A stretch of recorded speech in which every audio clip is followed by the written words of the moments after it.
यह कहानी वफादार नौकर गोपाल की है, जो अपने मालिक के प्रति बहुत वफादार होता है। परिस्थितियों से बहुत कठिन परीक्षा में डाल देती हैं, जिससे उसे बहुत बड़ी सीख मिलती है। एक गांव में गोपाल नाम का लड़का रहता था। बचपन में ही उसने अपने माँ बाप को खो दिया था। उसके पास ना ही कोई जमीन थी, एक छोटी सी झोपड़ी थी जो गांव में आई बाढ़ के कारण बह जाती है। रामदास बहुत दयालु इंसान थे। उसने गोपाल को अपने यहाँ काम पर रख लिया और रहने के लिए एक झोपड़ी दे दी।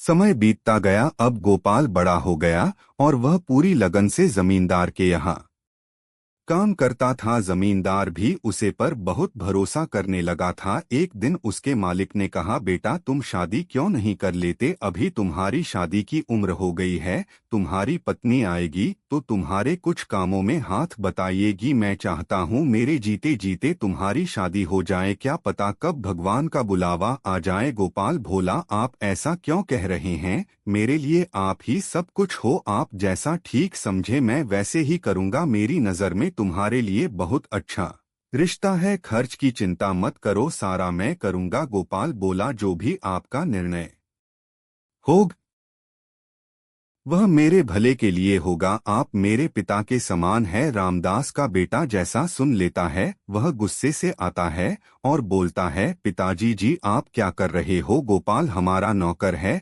आप उसकी शादी के खर्च क्यों उठा रहे हैं? पिता बोले, वह नौकर ने मेरे बेटे जैसा है। विक्रम चढ़कर बोल, आप मेरे पिता हो जा। उसके पिता बोली, जब बीमार था तब तू कहाँ गया था? तब मेरी गोपाल की सेवा की थी। बहन दिन रात मेरी सेवा करता था और तुम अपने शौक पूरे करते थे। मुझे मत सिखाओ कौन अपना है और कौन पराई। विक्रम गुस्से में आ गया। उसने सोचा गोपाल को साइड पर हटाना पड़ेगा। विक्रम नशे और हुए की लत में डूबा हुआ था। एक दिन उसने अपने पिता से 10,000 रुपए मांगे, लेकिन उसके पिता ने उसे जवाब दे दिया, विक्रमगढ़ कुत्ता। विक्रम बोला, देखता हूँ मुझे पैसे कैसे नहीं मिलते। वह चोरी की योजना बनाने लगा। अगले दिन जमींदार की कचोरी से 20,000 चोरी हो गई। पूरे घर में हंगामा हो गया। विक्रम मौके का फायदा उठाकर बोला, पिताजी कर और कौन हो सकता है? गोपाल, नहीं चोरी की होगी मालिक, मैं ऐसा नहीं कर सकता। आप पर मेरा पूरा जीवन समर्पित है। विक्रम ने उसे झूठा ठहरकर उसके घर की तलाशी करनी चाहिए। जमींदार ने पहले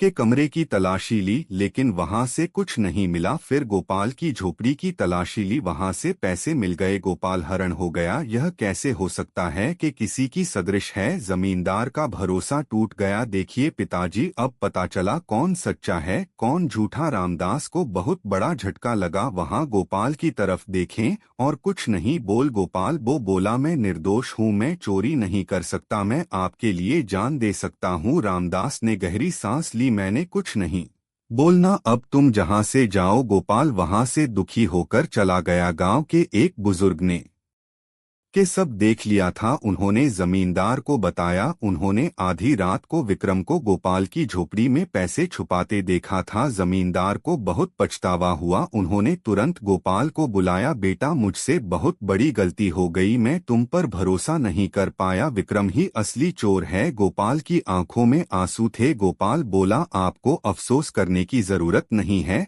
आपके लिए मैं जान भी दे सकता हूँ। उसने विक्रम को घर से निकाल दिया और अपनी गलती सुधारने का मौका दिया। गांव वाले जमींदार के फैसले से बहुत खुश हुए। जमींदार ने फिर से गोपाल